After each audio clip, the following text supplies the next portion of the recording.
이게 사람 심리가요, 형님들. 올라갔다 왜 떨굴 것 같습니까? 차트를. 그리고 한번 방향성을 만든 차트가요, 형님들.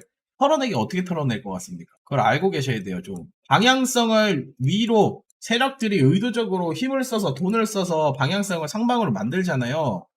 그러면 어떻게 개미를 털어낼까? 쉽지 않잖아. 이미 출발은 했어. 근데 출발을 시켰는데 출발한 거를 개미가 너무 많이 붙어가지고 다시 출발한 거를 다시 원점으로 돌릴 수 있을까요? 돌릴 수 있어요? 그럼 돈이 또 들겠죠, 돈. 왜 돈이 들까요? 올렸을 때 개미가 따라 탔거나 갖고 있는 개미들이 이익을 다 보고 있는 상태에서 익절을 다 하잖아요. 홀딩하는 사람이 몇이나 됩니까? 그러면 내려왔을 때 다시 물량을 잡고 다시 올리면 결국 뭡니까? 돈이 더 들어가요. 갈 때 계속 받으면서 가야 돼. 익절하는 개미들을 물량 또 받아주고. 근데 한 번 출발하기 시작하면 이게 그래서 세력들이 한 번에 안 가고 가기 전에 흔들기가 그래서 나오는 거예요. 왜? 이거는 테스트입니다, 테스트. 돈을 쓰기 전에 흔들고 올라가는 경우 있죠. 아니면 돈을 쓰기 전에 한번 털고 올라가는 경우가 있어요. 형님들이 생각하는 중요한 매물대 있죠. 한 번도 깨지 않았던 매물대를 깨고 올라가는 경우. 혹은 그러지 않으면 위에서 어마어마하게 위아래로 막 흔들어. 그리고 나서 날려버려. 그러면 개미들은 뭐야? 여기에 익숙해져 있어요. 홀딩 자체가 안 됩니다. 그러면 애초에 상단 오면 올라가기 직전에 여기서 매도를 당합니다. 결국 다 털려요. 아무리 여기서 잘 샀어도. 약수익 보는 개미도 있을 거고, 고점에, 박스권 상단 고점에 물려가지고 살려주세요 하는 개미들도 본전 오면 다 팔잖아. 이런 식으로 가기 전에 마지막까지 털어요. 마지막까지.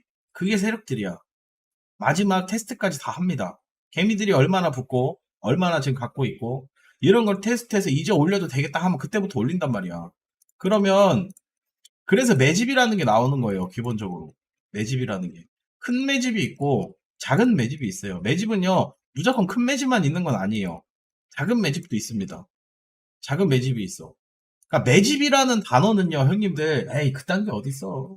그냥 시장이 알아서 만드는 거지 라고 형님들이 받아들일 수 있어. 그렇게 받아들이시면 안 돼요. 왜 그러냐면 예를 들어서 한번 얘기를 해봅시다. 매집은요, 형님들 큰 흐름 안에서 떨어져서 여기서 많이 물린 사람들을 여기서 받아주는 것만 매집이 아니에요. 받아주는 것만 매집이 아니라고. 형님들이 생각하는 거는 많이 고점에서 물린 물량들을 개미들이 펌핑 나오면서 이거를 물량 받아먹으면서 꼬리 달고 내려오고 이게 매집이라고 생각하잖아요. 이것도 매집은 맞죠. 이것만 매집이 아니고 보세요. 차트가 위에서 이렇게 박스를 만들고 나서 한번 눌렀어. 그럼 여기 매물대가 생겼잖아요. 그죠? 이걸 뚫고 올렸어. 이것도 매집이에요. 던질 거 아니야. 이것도 얘네들이 다 받아먹은 거예요. 이것도 매집입니다. 이걸 개미가 받았을까요? 아니잖아. 이건 작은 매집이야. 여기 물량이 너무 많잖아요. 그럼 어떻게 만드냐면 한번 저항 맞고 떨구고 나서 재차 다시 올리잖아요. 여기서 한번 매도하는 거 받아먹고 나서 한번 죽이고 나서 다시 올린다고. 왜 한번 갔다 온 자리는 다시 가면 뚫을 확률이 높을까요? 소화가 돼서 그런 거예요. 매물 소화가. 그래서 형님들이 알고 있는 이런 패턴들이 나오는 거야. 이것도 매집입니다. 어느 정도 언덕, 얼마 큰 언덕은 아니지만 50% 정도 상승시키고 눌러서 제자리 왔어. 그러면 여기서 다시 이렇게 올라가면 여기에 매물도 있을 거 아니야. 그죠? 이걸 꼬리 달고 내려오든 소화하고 막고 다시 내려와서 혹은 맞고 나서 눌리고 나서 다시 올리든 결국 이것도 다 매집이에요. 소화하는 건 다 매집입니다. 근데 형님들이 생각하는 그거 있지. 작은 매집은 큰 방향성을 만들 수 있는가? 이거를 판단하는 거잖아. 작은 매물대를 소화한 거는 큰 방향을 만들 수는 없어요. 그죠? 큰 방향을 당연히 만들 수 없지. 그래도 요런 것도 있다라고 보시면 됩니다. 그래서 매물대, 매물이 많은 것들, 뭐 매물이 많은 상태에서 여기서 소화 한번 하고 소화 한번 하고 눌렀다가 여기서부터 소화가 아니고 날려버리고 그리고 나서 요런 거래량이 이렇게 나온 자리 같은 경우는 매집이라고 자꾸 얘기를 많이 하죠. 매물대 매집이에요. 다음에 올릴 때는 힘이 안 들어올 확률이 높잖아. 들어오고 나서는 여기까지는 안 들어와. 여기 뚫었을 때 들어옵니다. 뚫었을 때. 이런 현상들 많이 보셨을 겁니다. 거래량 보면. 이런 거야. 그러니까 결국은 큰 매집이 있고 작은 매집이 있는데 매물대 소화하는 것도 매집이라고 보면 돼요. 그냥. 그 대신 작은 매집은 조금밖에 많이 못 가는 거고 큰 매집은 많이 갈 수 있는 거고 그리고 큰 매집 같은 경우는 오래 걸리는 거고 작은 매집 같은 경우는 단기 방향성만 만드는 거고 그래서 매물대 올라오게 되면 저항받을 수 있는 매물대들이 있는 거야. 왜? 거길 못 뚫었으면 이런 식으로 올라와서 못 뚫고 전고를 뚫었는데 다시 작살나고 이런 것들 의도적인 거잖아요. 그죠? 이런 것들 못 뚫고 그러면 뚫을 힘이 부족하다는 거잖아. 뚫을 힘이. 알트들도 똑같아요. 이렇게 보면 얘네가 돈을 얼마나 많이 써서 이렇게 여기 물량 소화하고 다시 이렇게 눌렀다가 다시 이런 흐름을 만드는지는 모르죠. 얼마 가지고 얘네가 이런 흐름을 만드는지. 근데 이런 흐름들을 세력이 아닌 거래소가 그냥 이렇게 만들까요? 그건 아니겠죠. 거래소가 미쳤습니까? 거래소가 얘네 물량을 다 가지고 컨트롤하는 것도 아니고, 분명히 거래소는 서포터만 할 거고, 진짜 방향성을 만드는 세력들은 무조건 따로 있는데. 그럼 플로우는 이 자리에서 이렇게 올렸어. 예를 들어서 형님들. 그죠? 올렸는데 거래량이 나왔습니다. 나왔는데, 이게 지지시킨 게 아니고, 이런 식으로 깨버렸어요. 깨버렸어. 매집인가요? 이런 매집이 아니에요. 매집일 수가 없어. 그러니까 내가 매집이라고 판단하려면 형님들 지금 거래량 많이 들어왔잖아요. 플로우. 그죠? 이때보다는 더 많이 들어왔죠. 그러면 거래량이 많이 들어온 자리에서 시작돼서부터 그 저점은 깨면 안 됩니다. 절대로. 어, 깨지면 안 돼요. 그러면 여기서부터 매집이라고 하면 세력 평단가는 여기 언저리야. 그죠? 언저리야. 그럼 여기서 보는 겁니다. 얘가 얼마나 더 어떤 흐름을 만들 수 있을까를 봐요. 선을 그어놓고. 거래량이 들어오고 나서 여기서 한번 더 올렸다가 다시 빼고 거래량 또 들어오고 여기서 잘 지지를 이렇게 시켜줘. 근데 여기서 거래량이 반복적으로 들어와요. 그러면 충분히 관리하고 있는 거고 그때는 매집이라고 볼 수는 있어요. 올라가면서도 이런 거래량이 좀 들어온 자리 같은 경우 저항이 세게 들어올 겁니다. 물린 사람이 많은 자리니까. 이렇게 판단하는 게 제일 정확해요. 세력은요, 형님들, 바닥은요, 그것부터 생각하시면 됩니다. 매집 보지 말고, 바닥이 나왔는가부터 체크하시는 게 제일 좋아요. 바닥.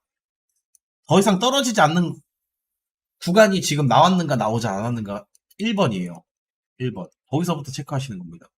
그리고 나서 지켜보고 있는데 거래량이나 수급이 한 번씩 들어와. 그럼 2번은 매집을 하고 있는가를 보는 거고. 그러니까 이런 식으로 순서대로 좀 보세요. 그리고 나서 얘네가 개미들이 할 수 없는 패턴이나 이걸 왜 만들었지? 이 상승폭을 왜 만들었지? 라는 부분. 그리고 방향성을 바꾸거나 이런 경우들이 있어요. 크게 하락을 안 시키는 1번이 완성된 상태에서부터 거기서부터 시작이라고 보시면 됩니다. 그냥 거기서부터 시작이에요. 바닥을 더 이상 안 깨는 상황. 그러면 형님들이 아까 물어본 솔라는 역대급 거래량이 나오고 나서 지금 조정을 받고 있는데 최하단 구간은 250원 부근이잖아요. 이렇게 봤을 때 그죠? 근데 지금 이 400원 부근을 크게 깨지 않고 있어요. 여기 매물대 지지 받으면서. 좋은 흐름인가요? 나쁜 흐름인가요? 올라간 부분에 대한 부분은 거의 다 뺐다고는 볼 수 있죠. 근데 아직 바닥과는 거리가 너무 멀어요. 얘가 이런 식으로 이렇게 흐를까요? 이렇게 되면 정말 최악의 상황이 되는 거고 얘는 이 자리만 지지를 잘 시키면 돼요. 이제 이 자리만 400원 보고만 1차적으로 안 깨면 됩니다. 거래량이 많이 나왔던 지점부터 시작해서 그리고 250원 부고는 최하단 바닥이잖아. 얘는 혹시라도 비트 상황이 안 좋거나 마지막으로 털어낼 때라고 하면 바닥을 확인해서 올 수는 있겠지만 얘는 여기보다는 지금 여기를 지켜야 됩니다. 여기를 지켜야 돼요. 얘가 무조건 매집이냐 단정 지을 수는 절대 없어요. 이게 거래량 들어오고 이렇게 올린 게 그러면 스택스는 그리고 솔라는요 고점부터 여기까지 거리가 좀 있죠. 많이 멀어요. 여기까지 올라와서 거래량 터트린 건 맞는데 위에 물린 사람들이 아직도 어마어마하게 많은 상태라고 보시면 됩니다. 그러면 스택스는 이거 매집인가요? 매집은요 형님들 잘 알고 계셔야 돼요. 올라가서 지지시키면 매집이 아니에요. 그냥 방향성을 만든 거지. 이런 것들은요 힘을 많이 쓰거나 돈을 많이 그냥 썼을 때 이런 패턴이 나와요. 세력들이. 얘는 그냥 올린 겁니다. 그리고 윗단 여기 3,000원까지. 여기도 물량 많잖아. 그죠? 물려인 사람. 다시 준비해서 거래량 터지면서 이렇게 올리면 이거 소화되면 결국 물린 사람이 없어요. 스택스는. 그게. 지금 상황에서 얘는 매집은 아닙니다. 힘이 들어온 거예요. 그냥 올리면서 물량 소화를 그냥 하고 있는 거야. 돈으로. 매집을 하고 있는 게 아니고. 작게 보면 매집이 맞죠? 그죠? 그렇게 보면. 근데 큰 관점으로 보면 매집은 아니에요. 그냥 형님들 물려있는 물량을 진짜 지가 다 받아 먹고 있는 거야. 그냥. 먹었으면 떨어져야 되는데 떨어지지도 않아요. 방어를 계속 합니다. 일단 다 받쳐놓고. 왜 돈을 써가면서 이런 흐름을 만들까? 이유가 있겠지. 뭐. 이거는 시간이 지나가 봐야 알 수 있겠죠. 근데 스택스 차트는 제가 안 좋은 차트가 아니라고 분명히 얘기했잖아요. 이런 차트는 안 좋은 흐름이 아니에요. 애초에 이런 흐름을 만들려면 돈이 많이 들어갑니다. 기본적인 매집은 꼬리부터 시작이에요. 꼬리부터. 다른 알트들 이렇게 꼬리 나오잖아요. 이런 것들. 잔꼬리들 막 이런 거 있잖아. 이런 것들. 꼬리가 많이 달린 지점은 매물이 별로 없다고 보시면 돼요. 매물이 별로 없어. 그래서 꼬리가 이렇게 달렸으면 더 이상 하락 안 하면 됩니다. 더 이상 하락 안 합니다. 꼬리 없는 무거운 알트들은 매집 패턴이 있나요? 매집 패턴이 아니고 걔네는 털어냅니다. 중간에. 털어내요. 아까 그 얘기하려다가 갑자기 멈췄는데 방향성이 나오고 나서 형님들 힘으로 방향성을 만들잖아요. 스택스도 그렇고 그래요. 따뜻한 사람들이 어떻게 하면 털어낼까? 어떻게 하면 얘네들이 팔까라고 생각해보면 어떻게 할까요? 형님들이 세력 입장을 한번 생각해보시면 됩니다. 다 내리기는 힘들어. 올리는 차트에서 돈을 이미 많이 썼는데 이걸 다시 내리기가 힘들어요. 그럼 얘네들은 어떤 흐름을 제일 많이 만드냐면 올라갔다가 계속 천천히 하락하는 경우도 있죠. 스택스처럼. 다시 올리고 또 하락하고. 그리고 나서 다른 알트들은 올라가는데 얘네가 안 올라가면 팝니다. 팔고 싶죠. 천천히 하루하루 마이너스가 계속 심해져. 오늘은 2%, 다음날은 5%, 마이너스, 다음날은 마이너스 10%. 못 버텨요, 이거. 형님들이 중간에 파는 사람도 있을 거고, 올라가면 본전에 대부분 나올 겁니다. 이렇게 만들면. 이게 첫 번째고. 아마 올라가서 이렇게 버티고 있으면 형님들은 안 팔걸요? 안 팔잖아.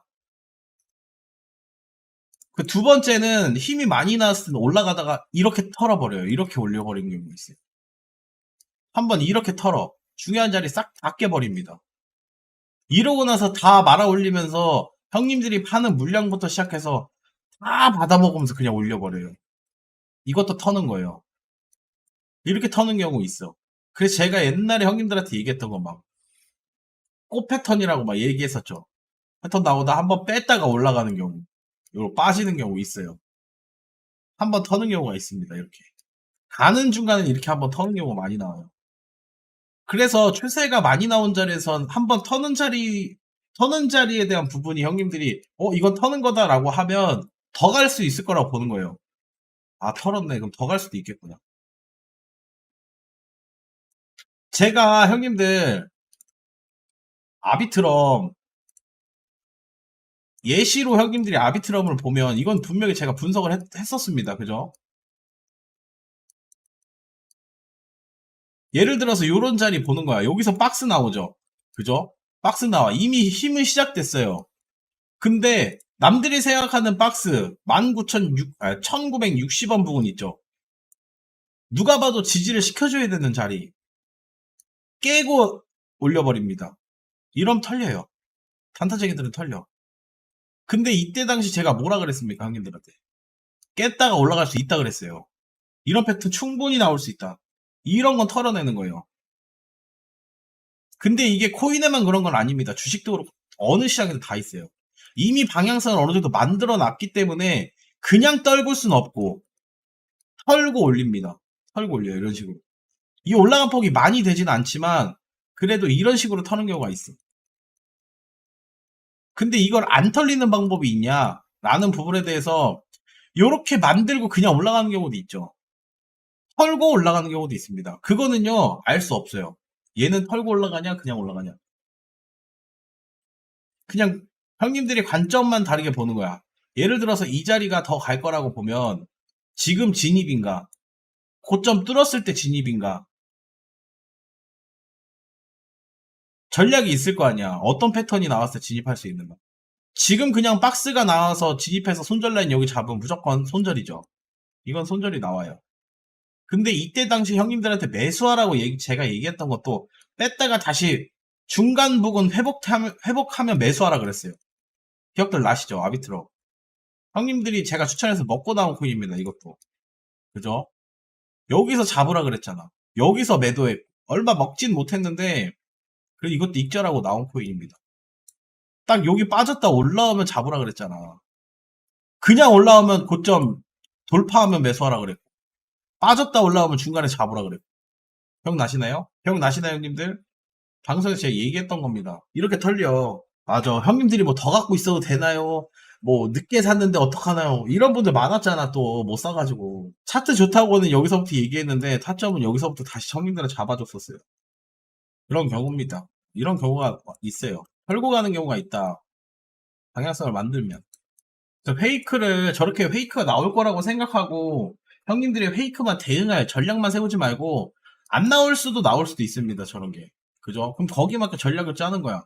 아비트럼이 무당이가 어떻게 분석했는가? 올라갔다가 박스 나올 때 제가 형님들한테 털고 올라가면 여기서 매수하라 그랬고 그냥 올라가면 전고 돌파로 잡으라 그랬어요. 그러면 여기 매수 자리, 여기 매수 자리, 두 매수 자리가 나오잖아요. 어설프게 잡았으면 손절 따먹고 가버리는 상황. 이거 절대 못 잡아요. 사람 심리가 손절 나가고 바로 가버리면 그거 따라 못합니다. 그죠? 그러면은 전략을 이렇게 짜는 거야. 타점을 잡는데. 안 털어도 돌파로 잡으면 되고 털면 회복되는 자리에 잡으면 돼. 반대로 올리고 꼬리 달고 털 수도 있잖아요. 반대도 털 수 있죠. 근데 아비트럼 같은 경우 제가 아까 얘기했잖아요. 아비트럼뿐만 아니라 이미 한쪽 방향으로 힘이 들어왔으면 그 방향으로 계속 보는 거예요. 올라갔다가 꼬리 달고 내려오는 경우도 있잖아. 근데 얘는 추세가 출발이라고 생각이 들면 어떤 흐름을 만들더라도 이 꼬리 달고 내려오는 거는 다음 문제입니다. 이거는 손절의 영역인 거고 방금 얘기한 건 진입의 영역이잖아. 그죠? 어떤 흐름이 나고 어떻게 진입한가. 근데 끌고 가다가 막 이런 현상들이 생겨. 잘 올라가다가도 뚫고 이렇게 빠지는 경우가 생겨. 당연히 나오죠. 근데 이렇게 됐을 때는 전고 돌파 잡아버리면 다시 박스 안으로 들어오면 런 해야 돼요. 제가 형님들한테 맨날 런 치는 경우 항상 얘기하잖아. 런 하라고. 다시 들어오면 런 해라. 박스 안으로 다시 들어오면 런 해라. 이런 얘기 진짜 많이 하잖아. 런 해야 돼요. 그거는. 박스로 다시 들어온다는 건 안 간다는 얘기예요. 안 간다는 얘기입니다. 그냥 받아들이시면 돼요. 비트코인도 여기 전고 뚫고 내려왔을 때 제가 형님들한테 뭐라 그랬어? 런 하라 했잖아요. 런. 이렇게 되면 런이야. 무조건. 이 자리만 그런 것도 아니고요. 21년도 불장 때도 제가 형님들한테 런을 친 이유가 뭘까요? 여기 한번 잘 보세요, 형님들. 전고 뚫고, 그죠? 여기도 뚫었어요. 근데 얘가 6만 불 있죠? 이 안으로 다시 기어 들어왔어. 여기는 전고 뚫고 다시 내려오고 추세는 안 끝났잖아요. 근데 여기서 지지시켜주다가 다시 출발했는데 다시 들어왔어. 여기서 끝난 거예요. 얘가 다시 지지받고 가더라도 끝났다고 보셔야 되는 거야. 제가 이렇게 분석했어요, 이날. 그죠? 이거 형님들이 이날 분명히 기억하고 있을 거예요. 여기서 끝났다고. 제가 형님들 6만 불 밑으로 내려오면은 잘못된다고 분명히 얘기했어요. 뒤에 자리 기억나시죠? 여기. 여기도 전고 살짝 뚫고 다시 내려왔을 때 여기서 런 했어요. 제가 조심하라고 했던 자리입니다. 갈 거였으면 그냥 갔어야 됐어. 혹은 지지받고 날아가더라도. 어쩔 수 없어요. 여긴 여기 박스 만들었잖아요. 박스 만들러 들어오는 순간부터 이건 끝난 거예요. 차트가. 얘가 가려고 하는 상승 추세는 끝났다. 제가 이런 자리에서 형님들한테 다 정리시킨 겁니다. 다 정리시켰잖아, 여기서. 꼭대기에서 여기서 다 정리시키고. 왜 그랬을까? 이렇게 되는 거예요. 이렇게 되는 거야. 그래서 항상 위험한 건 뭐냐면 뚫고 안 가는 게 제일 위험합니다. 뚫고 안 가는 거. 뚫고 안 갔다 가는 경우도 있어요. 그죠? 그러면 형님들이 그런 생각을 또 할 거 아니야. 이러면 생각이 많아지죠. 분석이 쉽지 않은 게 이런 거야. 예를 들어서 과거 자리에 제가 형님들한테 여기 얘기했던 거. 여기 매물대 뚫고 내려오고 뚫고 내려오고 여기 고점도 뚫고 내려오고 여기 고점도 뚫고 내려오고 기억나시죠? 이 자리. 이거는요. 돌파 매매하는 사람들은 미친 듯이 털린 자리예요. 여기도 뚫고 내려오고 뚫고 내려오고 뚫고 내려오고 계속하죠. 그리고 한번 뺐다가 다시 올려버리고 이렇게 꼬리 달면서 전고를 계속 조금씩 올려. 여기도 털립니다. 전고 돌파 매매하는 사람들은 털리는 자리예요. 이런 자리. 이런 자리들은 조심해야 돼요. 조심해야 돼. 이런 자리들 같은 경우는 대비를 좀 잘 해야 됩니다. 무조건 뚫었다고 가느냐? 추세가 살아있다라고 보면 뚫으면 진입하는 게 맞아요. 근데 이 자리인지 이 자리인지는 기억은 안 나는데 제가 형님들한테 분명히 얘기했습니다. 고점을 높이면서 뚫고 페이크 나올 확률이 높다고. 이때 대응 안 했어요. 기억들 나시나요? 안 했어. 하지 말라 그랬어요. 혹시라도 뚫고 안착하면 그때 뭐라고. 대응 안 시켰던 자리입니다. 앞쪽 여기네요. 그죠? 여기서도. 제가 여기서 분명히 얘기했습니다. 전고 뚫어도 안 갈 수 있다고. 근데 이걸 믿는 사람들은 뭐야? 뚫리고 매수했다가 털리고 올라가 버리는 이것도 터는 거예요, 형님들. 이것도 형님들 털어낸 겁니다. 이것도 털어내는 거고 이런 경우 있어. 그래서 현재 흐름 파악을 좀 잘해야 돼요. 아, 이렇게 될 수 있겠구나, 저렇게 될 수 있겠구나 라고 해서 내가 매수 타점을 잡는 거에 대한 부분에 대해서 판단을 좀 잘해야 됩니다.